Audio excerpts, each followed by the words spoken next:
Awalnya sempet takut agak sepi ya, karena kan banyak banget yang udah waktunya liburan gitu. Jadi ternyata tapi alhamdulillah masya Allah penuh banget, rame. Jadi emang kita undangnya banyak gitu dan banyak yang nggak bales tapi ternyata dateng gitu. Jadi ya alhamdulillah masya Allah banyak yang Undang berapa banyak? Kita yang berapa ya banyak. Pokoknya kalau kita mah kita undang-undang aja lah gitu. Temanya sendiri apa? Temanya superhero karena Kiana lagi suka superhero. Tapi dia Kak Paula pakai superhero apa Kak Paula? Ini sih Kak, ini dari tim ya Wonder Woman gitu. Karena kan cari yang nggak seksi tuh agak susah ya superhero ya kan. Jadi makanya ini pakai daleman apa segala macam. Terus kalau misalnya jumpsuit kan agak ketat, jadi pilih yang aman-aman aja. Jadi aku suka aja. Gimana rasanya Kak, pakai ngelihat bapaknya pakai pakaian superhero seperti apa reaksi? Excited nggak dia? Nggak ada. Atau biasa aja? Belum ngerti ya, belum paham. Dia asik sama diri dia sendiri aja. Tapi dia seneng gak sih dengan rotasi yang sekarang ini? Senang, tapi dia karena kurang tidur. Jadi dia nggak tidur, jadi tidurnya jadi ngantuk, jadi agak cranky. Kasih kado apa Kak? Kadonya doa seperti biasa orang tua doa. Perkembangan piano gimana Kak Paula? Insya Allah piano aktif ya, aktif. Terus udah gitu, udah mulai bisa diajak ngomong dua arah, sudah mulai bisa apa ya, paham lah, kita bisa berkomunikasi dengan baik ya, walaupun pasti ada sisi anak-anaknya yang agak anak-anak kita susah pahamin ya, tapi udah bisa mulai diajak ngobrol dua arah. Nah di usia 4 tahun ini mungkin dari Kak Paula untuk parenting anaknya, anak seperti apa nih Kak? Karena kan semakin besar ya gitu ya. Yang pasti sih kalau aku parenting aku tuh aku belajar juga dari buku, dari psikolog. Maksudnya kan kita kan belajar ya sama jadi orang tua, dan apa ya, kadang-kadang kalau misalnya cara ini nggak cocok ya pakai cara yang lain. Tapi kalau sekarang sih lebih kepada fleksibel aja sih, fleksibel tapi kita punya aturan disiplin, karena anak mulai dari umur 3 tahun sampai 7 tahun itu udah mulai bisa, itu masa emasnya kan, mulai bisa dikasih aturan, disiplin.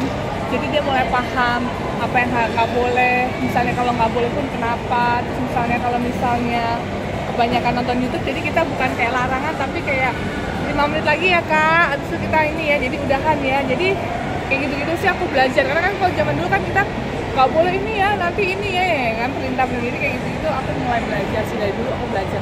Sharing juga nggak sih Kak? Sharing nggak ke orang tua dulu apa gimana Kak? Nggak ada, di Jakarta aja nggak ada itu. Jadi lebih sharing nggak sih Kak? Mungkin yang lebih berpengalaman atau gimana gitu? Sharing, nggak ada. Aku juga masih belajar mas. Kadang-kadang kita kan juga namanya orang tua pasti pas lagi kita capek atau apa, pasti kita juga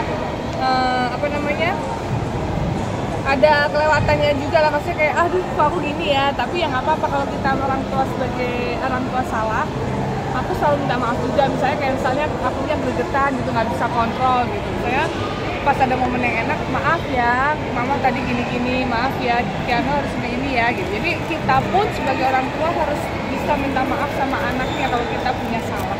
Kakak tipe yang apa sih Kak? Tipe orang tua yang seperti apa Kakak? Pengennya? Aku tuh sebenarnya sangat disiplin ya, karena aku tahu anak itu harus dididik dari disiplin dari dini. Kayak misalnya contoh, namanya anak-anak sekolah tuh males ya kan. Dan itu kalau aku lebih kayak gimananya harus tetap waktunya sekolah.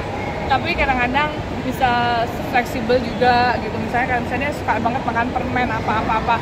Oke, mau makan permen mau apa, tapi kalau misalnya kebanyakan nanti sakit ya, kita ke dokter. Jadi kita harus diajarin, kita udah ingetin mereka, tapi kalau mereka tetap masih mau dan akhirnya sakit, kita udah kasih tahu nih konsekuensinya, nanti kamu bakal ke dokter.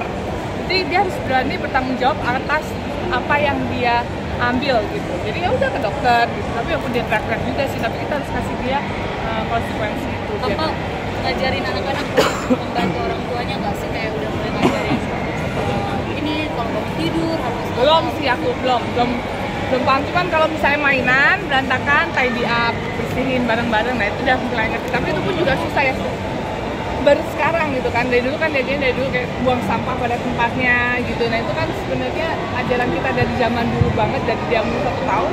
Baru sekarang dia udah paham kalau buang sampah tuh tempatnya, kalau beresin barang tuh suruh diberesin. Kiara lagi suka apa sih? Dia lagi seneng nonton Zombie Hook. Lagi superhero lah kalau cowok apa aja. Karena biasanya kalau misalnya tahun baru tuh ngapain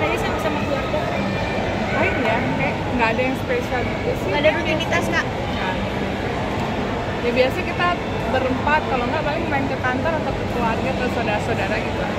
Kenapa nggak liburan ke luar negeri kak? Rame pasti ya, rame. Terus kayak gitu sekarang juga kayaknya lagi musim lagi covid ya, teman-teman aku yang lagi kemarin liburan ke luar negeri, ke Jepang, kemana-mana dia kena lagi covid. Jadi kayaknya kalau bawa anak kecil lumayan rentan, jadi dia lebih baik di Jakarta aja.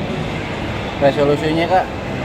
Resolusinya tahun 2024 di resolusinya apa ya, pokoknya di jalan, aku sekarang dijalanin aja yang terbaik, pokoknya apapun itu kita syukurin dan kita jalanin seperti biasa. Kakak memaknai 2023 ini gimana nih kak?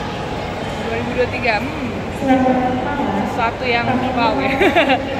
Ya namanya hidup ya, pasti kan ada up and down-nya, kita syukurin aja pastinya. Kalau misalnya ada apapun itu ya kita pelajarin, pasti ada hikmahnya lah di situ. Mungkin kitanya juga harus lebih peka, kita harus mungkin lebih mendekatkan diri ke Allah, mungkin kita juga agak sedikit lupa atau gimana. Jadi semua apapun yang terjadi di tahun 2023 ini biarkanlah jadi pelajaran kita semua, dan di tahun berikutnya kita jadi manusia yang lebih baik lagi. Amin. Kak Paula, Ini kan di akhir 2023 mungkin kan banyak banget justru cobain yang datang ke Kak Paula sama Kak Baim sendiri kan ya. Mungkin terakhir dari gedung yang ada Yang kemarin. Suku yang kemarin, terus akhir-akhir ini penipuan sama yang soal iPad sendiri. soal Menurut iPad Kakak saya kan sendiri gimana kak? Ya balik lagi ya, apapun kita kadang-kadang nggak bisa memilih gitu cobaan apa yang datang ke kita. Cuman yang pasti kita berikhtiar aja. Kalau buat aku sama suami yang pasti aku bisa support lah, kasih support yang luar biasa ke suami aku. Jadi support ya, apapun itu yang terjadi, pokoknya aku support dia dan selalu melindungi dia. Tapi kita boleh tahu nggak sih kan kronologi awalnya Awalnya. kenapa akhirnya bisa menjual iPad itu? Kalau tanya ke suami aku. Sempat agak gimana gitu kayak soal siapa penipuan dikaitkan sama Kak Baim gitu, sempat ada rasa kecewaan. Nggak ada sih, cuman kan apapun yang bisa aku lakuin, kayak misalnya kalau aku bisa bikin story atau apapun, aku pasti akan sharing ke mereka semua gitu kan, masyarakat. Kalau kita tidak mengadakan giveaway, atau misalnya kita mengadakan giveaway, kita tidak pernah memungut biaya 1% pun. Jadi kita tuh selalu menggalakkan itu, tapi balik lagi ya, itu kan di luar kemampuan kita gitu, tapi ya kita pasti akan melakukan yang terbaik sebisa. Kakak ini kan cobaan datang terus ya, merasa sempat capek nggak sih Kakak, maksudnya kayaknya nggak ada jedanya. Ini kan jaraknya pun berdekatan ya Kak, nggak jauh. Masih aku semanyatin apapun cobaan yang datang ke kita, pasti itu kan Allah udah tahu, pasti kita bisa mampu melewati. Jadi ya syukurin aja. Oke, Kakak Makasih ya. Oke.